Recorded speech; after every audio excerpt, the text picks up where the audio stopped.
Euh, j'ai un texte qui est sur une plaque que j'ai fait graver, que j'ai installé sur le coin de la maison. Le texte, le titre, c'est Créer. Dedans, c'est la suite de près de 45 ans de réflexion. Depuis l'âge de 12 ans que je me demande pourquoi devenir artiste. Pourquoi, au lieu d'être marchand de légumes, qui sont essentiels à la survie, pourquoi devenir artiste alors que dans ma famille, dans mon milieu social, il n'y a personne qui comprend que l'art puisse être important.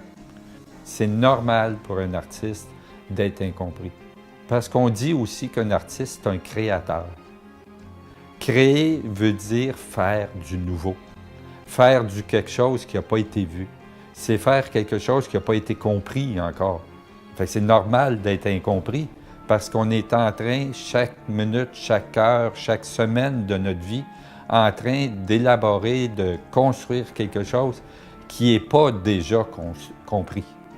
Suite à cette réflexion-là, puis en ayant œuvré en tant qu'artiste pendant 45 ans, au bout de la ligne, je découvre que c'est le meilleur moyen que j'ai trouvé de devenir artiste pour devenir aussi humain.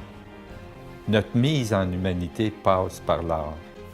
Et lorsqu'on regarde tous les artistes, les écrivains, les comédiens, les acteurs, les poètes, les peintres, les sculpteurs, on prend tous les artistes ensemble.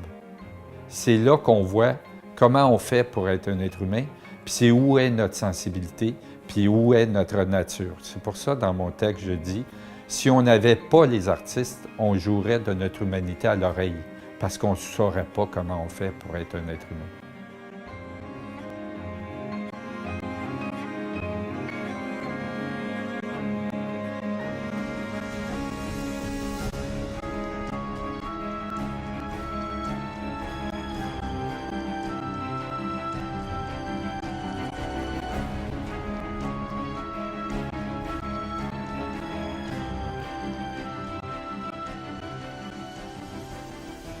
Pourquoi faire des poissons dans mes œuvres?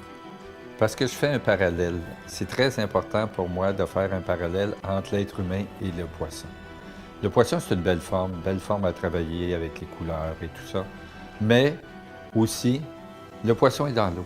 Il est dans un milieu qui l'enveloppe totalement. Parce que ce milieu-là l'enveloppe, il a ce qu'on appelle de l'hydrodynamisme. Il est totalement ajusté à son milieu. En plus, il ne voit pas son milieu. Il voit la lumière dedans, il voit les objets dedans, il ressent les mouvements, il ressent la chaleur, le froid, mais le milieu lui-même, il ne le voit pas.